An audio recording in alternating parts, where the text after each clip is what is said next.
সুপ্রভাত বন্ধুরা, কেমন আছো তোমরা সবাই? আশা করছি সবাই অনেক ভালো আছো আর সুস্থ আছো। তোমাদের ভালোবাসা আর আশীর্বাদে আমরাও অনেকটাই ভালো আছি। এমজি ফ্যামিলির সকল সদস্যদের জানাই আমার প্রণাম, ভালোবাসা আর স্নেহ। এমজি ফ্যামিলির নতুন একটি ভিডিওতে তোমাদের সকলকে অনেক স্বাগত। নদিয়া জেলার একটি ছোট্ট গ্রাম থেকে আমি মৌ, একজন সাধারণ ঘরের গৃহবধূ। আজকে তোমাদের সঙ্গে আমি শেয়ার করব একটি গুরুত্বপূর্ণ বিষয়। তো এই বিষয়টি হলো, আমরা এই বিষয়টা সবাই চাই আমাদের জীবনে, প্রত্যেকটা মানুষই চাই জীবনে সুখী হতে। আর আমরা ছোট বড় সকলেই চাই জীবনে খুশি আর সন্তুষ্ট নিয়ে থাকতে। যে নিজের জীবনে সন্তুষ্ট থাকে তার সম্পর্ক সবার সাথে ভালো হয়, আশেপাশের মানুষ, আত্মীয় স্বজন সবার সাথে মানিয়ে নিতে পারে। কিন্তু এই যে নিজে সন্তুষ্ট থাকাটা কি করে সম্ভব, তারই কিছু টিপস আজকে তোমাদের সাথে আমি শেয়ার করব, বা বলতে পারো আলোচনা করব। আর দেখো, আলোচনা করার আগেই তোমাদেরকে দেখাই, এই যে রান্নাঘরে তো চলে এসেছি, এসে যে আজকে পটল নতুন সবজি নেওয়া হয়েছে। তো পটল তো আজকে রান্না হবে না, আজকে যেহেতু শনিবার নিরামিষ, তো সেই কারণে চলো নিরামিষ রান্না বান্নার জন্য আমি সবজিগুলো কেটে নিই আর তোমাদের সাথে আমি আলোচনা করি এই খুশি থাকা, সন্তুষ্ট থাকতে পারবে একটা মানুষ কি করে, সেই বিষয়ে। তো আমি কিভাবে নিজেকে সন্তুষ্ট রাখি?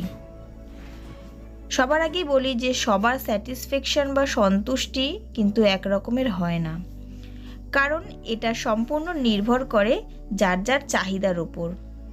কার চাহিদা কতটুকু এবং কে কি পাচ্ছে তাতে সে সন্তুষ্ট কিনা তার উপরই আমাদের জীবন নির্ভর করে। আর সব মানুষের চাহিদা তো একরকম হয় না, তাই না? তাই আমার যেটা মনে হয়, জীবনে সন্তুষ্ট থাকার উপায় হলো চাহিদা কম করা। জীবনে যার চাহিদা কম সে হচ্ছে সবচেয়ে বেশি সুখী মানুষ। কেন বলছি? কারণ হলো, যার জীবনে সেরকম কোনো চাওয়া পাওয়া নেই, যে কিনা একটা 20 টাকার জিনিস পেয়েও সে খুশি হয়, একটা 200 টাকার শাড়ি পেয়েও খুশি হয়, এবং যে কিনা ভালোবাসার মানুষদের কাছে একটু মিষ্টি মিষ্টি কথা শুনে সে তার জন্য জীবন উৎসর্গ করে দিতে পারে, সেই হলো সবচেয়ে বেশি সুখী মানুষ। আর কিছু কিছু মানুষ আছে যাদের কিনা লাখ লাখ টাকা থেকেও তারা জীবনে আরও চাই, আরও দাও এরকম করে, তো তাদের জীবনে কিন্তু কোনো সুখ নেই, কারণ তাদের চাহিদাটা অনেক। যে চাহিদাটা কিন্তু তারা পেয়েও তারা মনে করে যে আমার চাহিদা পূরণ হলো না। কিছু মানুষ আছে যারা অনেক অনেক টাকা খরচ করে শপিং মলে গিয়ে কেনাকাটা করা, তারপরে রেস্টুরেন্টে গিয়ে উল্টো পাল্টা খাবার খাওয়া। তো আমি বলবো, তোমরা তোমাদের এই চাহিদাটা একটু কম করো, দেখবে তোমরা তোমাদের জীবনে সন্তুষ্টিতা বা স্যাটিসফ্যাকশনটা ফিরে পাবে। আর আমিও কিন্তু ঠিক এই চাহিদাটা কম করারই চেষ্টা করি। তো আমি কিন্তু এই টিপসটা মেনে চলি, সেই অনুযায়ী কিন্তু আমি মনে করি যে আমি অনেক সুখী বা অনেক স্যাটিসফাই। কেননা আমার যতটুকু চাওয়া পাওয়া, আমি মনে করি এতটুকুতেই আমি সন্তুষ্ট। আর যেই বিষয়টা বললাম যে সবাই সবার চাহিদাটা একটু কম করার চেষ্টা করো, তাহলে দেখবে তোমরা তোমাদের জীবনে অনেক সন্তুষ্ট থাকতে পারবে। আর তোমাদের সাথে কথা বলতে বলতে তো দেখো, এদিকে আমার সবজিগুলো প্রায় অনেকটাই কাটা কমপ্লিট হয়ে গেছে। আর চলো আজকে দ্বিতীয় পয়েন্ট যেটা বলবো, তো সেটা হলো যে তুমি জীবনে হার স্বীকার করতে শেখো। জেতার সঙ্গে হারাটাও কিন্তু খুব দরকার। আমরা প্রত্যেকেই জীবনে জিততে চাই, যে এই লক্ষ্যে আমাকে পৌঁছতেই হবে, একটা জেদ থাকে আমাদের মনে। তো এই জেদটা ভালো, কিন্তু কিছু কিছু ক্ষেত্রে জেদটা কমাতে হয়। যেমন হলো সাংসারিক ক্ষেত্রে। তো সাংসারিক ক্ষেত্রে যখন আমাদের স্বামী স্ত্রীর মধ্যে কোনো ঝামেলা হয়, তো তখন মানে কোনো ঝামেলা এমন পর্যায়ে পৌঁছে যায় যখন কিনা দুজনের কথা সহ্য হয় না, বা দুজনের মুখই দেখে না, 2-3 দিন হয়ে যায় কথা বলে না। তো আমি মনে করি এই সময় স্বামী হোক স্ত্রী হোক যে কোনো একজনকে হার স্বীকার করে নিতে হবে। তো তুমি যদি হার স্বীকার করে নাও, দেখবে যে তুমি তোমার মনের মধ্যে থেকে একটা মহানুভবতার পরিচয় পাবে। আর ধরো সেটা তুমি করলে না, তো তখন কিন্তু সেখানে পরিবেশটা অন্যরকম সৃষ্টি হবে। দিনের পর দিন যদি আর কি বাড়িতে বাচ্চা থাকে, তো তার উপরেও সেই প্রভাবটা ফেলবে।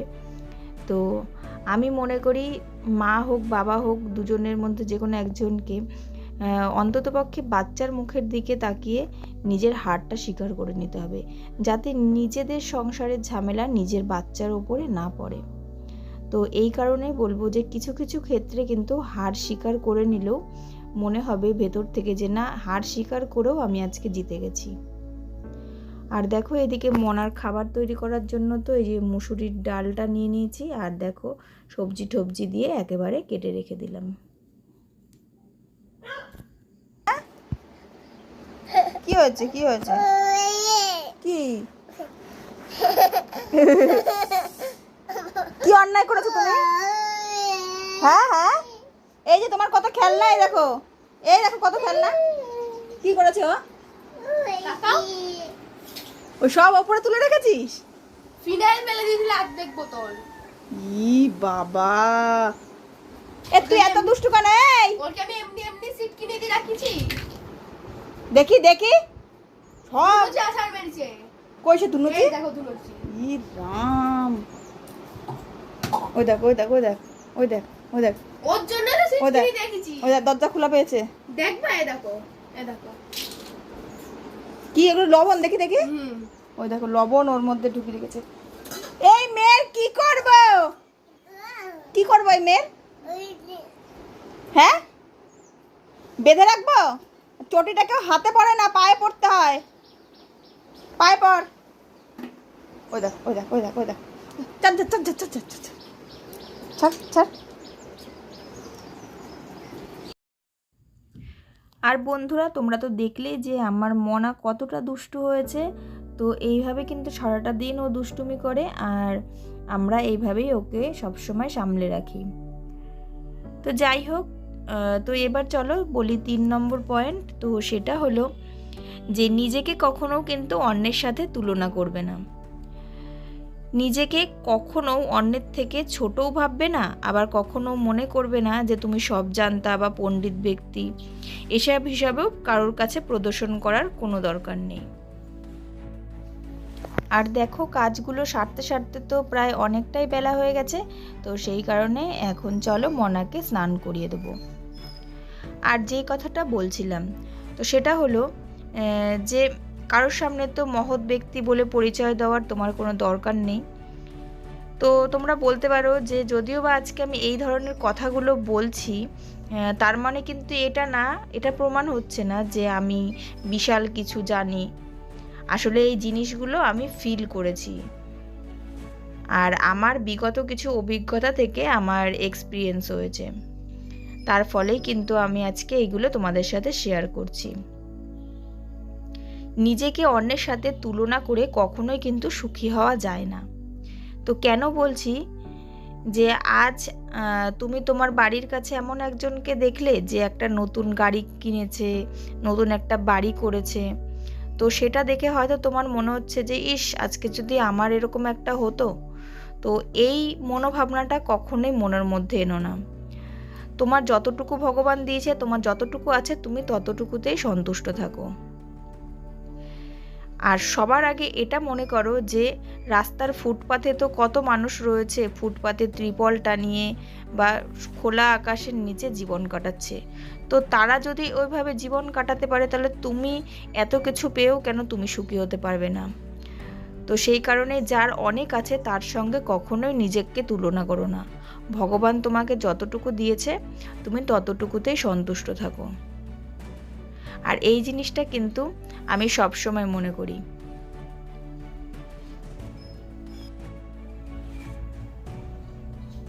আর দেখো এইদিকে তো মনা গামলায় বসে বসে সাবান মাখছে, বেশ আনন্দ করে আজকে স্নান করছে। তো দেখো এদিকে মনাও কিন্তু দেখতে দেখতে অনেকটাই বড় হয়ে গেল, দুষ্টু হয়েছে ভীষণ, আবার অনেক কিছু শিখেছে কিন্তু নতুন নতুন। আর চলো এবার ওকে ভালো জল দিয়ে একটু স্নানটা করিয়ে দিই। আর চতুর্থ পয়েন্ট হলো যে অ্যাডজাস্ট বা মানিয়ে নিতে শেখো। আর এই মানিয়ে নেওয়ার ক্ষেত্রে কিন্তু একটা পুরুষের থেকে একটা মেয়েকে বেশি মানিয়ে নিতে হয়। তো একটা সময় ছিল যখন কিনা আমিও কিন্তু এরকম খুব তর্ক করতাম আর বলতাম যে সব সময় কেন আমি অ্যাডজাস্ট করব, আমার উল্টো দিকের মানুষটা কেন অ্যাডজাস্ট করবে না। তো তারপরে আস্তে আস্তে শিখেছি যে তুমি যদি অ্যাডজাস্ট করতে পারো, তাহলে কিন্তু তোমার বিপরীত দিকে যে মানুষটা সেও তোমাকে দেখে আস্তে আস্তে কিন্তু সেই অ্যাডজাস্টমেন্ট করতে শিখবে। আর একটা সুখী দাম্পত্য জীবনে কিন্তু অ্যাডজাস্টমেন্টটা খুব গুরুত্বপূর্ণ। কারণ অ্যাডজাস্ট যদি তুমি করতে না পারো, তুমি যদি মানিয়ে নিতে না পারো, তাহলে কিন্তু একে অপরকে না বুঝতে পারলে, না মানিয়ে নিতে পারলে কিন্তু একটা সুখী দাম্পত্য জীবন কখনোই হতে পারে না। আর তারপরে বলবো যে ইন্টারনেটের জগৎ থেকে বেরিয়ে আসো। ইন্টারনেট থেকে বেরিয়ে আসো, কারণ তাতে ব্রেনের উপর খুব ক্ষতি করে, চোখের ক্ষতি করে। আর তারপরে তো যেসব মায়েরা বোনেরা আছো যারা খুব সিরিয়াল দেখো টিভিতে, তো তাদেরকে বলবো ওই বস্তা পচা সিরিয়ালগুলো দেখো না। ওগুলো দেখলে কিন্তু শুধুই নেগেটিভিটি শিখতে পারবে, তার থেকে ভালো কিছু শিখতে পারবে না। তো আমি সাজেস্ট করব যে তোমরা সপ্তাহে অন্তত একটা ভালো মুভি দেখো, যাতে কিনা যে জিনিসটা দেখলে তোমরা কিছু না কিছু শিখতে পারবে। আর তারপরে বলি যে নিজেকে সবসময় জন্য বিজি রাখতে গেলে নিজের হাতের কাজ শেখো। তো সেই হাতের কাজ শিখতে গেলে কিন্তু এখন আলাদা করে পয়সা দিয়ে কোনো কিছু শিখতে হয় না। এখন যেহেতু ইউটিউবের মতন একটা প্ল্যাটফর্ম আছে, তো সেখানেই কিন্তু আমরা গেলে পরে নানান রকমের সেলাই বলো, নানান রকম হাতের কাজ বলো, সব কিছু কিন্তু আমরা শিখতে পারি। তো এই হলো আজকের বিষয় বা আজকের কথাগুলো তোমাদের সঙ্গে শেয়ার করলাম। জানি না বেশি জ্ঞান দিয়ে ফেললাম কি না, তো যাই হোক। আর এদিকে দেখো এই যে তোমাদের দাদাভাই কিন্তু এই জামা কাপড়গুলো কেচে দিচ্ছে। তো আমরা সত্যি কিন্তু একে অপরের পরিপূরক। ও আমার কষ্টটা, আমার সব কিছু বোঝে, আর আমিও কিন্তু ঠিক একইভাবে ওর স্যাটিসফ্যাকশান, মানে ও যেটা চায়, ও কি চায় কি না চায় সেটাও কিন্তু আমি বুঝতে পারি। তো এইভাবেই কিন্তু আমরা আজকে 14 থেকে 15 বছর এইভাবেই একই সাথে সংসার করে যাচ্ছি। তো দেখো এদিকে তো আমার ঘর বাড়ি ঝাড় দেওয়া কমপ্লিট হয়ে গেছে, তো সব কিছু পরিষ্কার পরিচ্ছন্ন করেও নিয়েছি। আর তোমাদের দাদাভাই ওদিকে জামা কাপড় কেচে নিচ্ছে। আর এবারে দেখো জামা কাপড়গুলো কাঁচা হয়ে গেছে, তো সেই জামা কাপড়গুলো আমার জন্য ফেলেও রাখেনি, তো ওই কিন্তু একটা একটা করে মেলে দিয়েছে।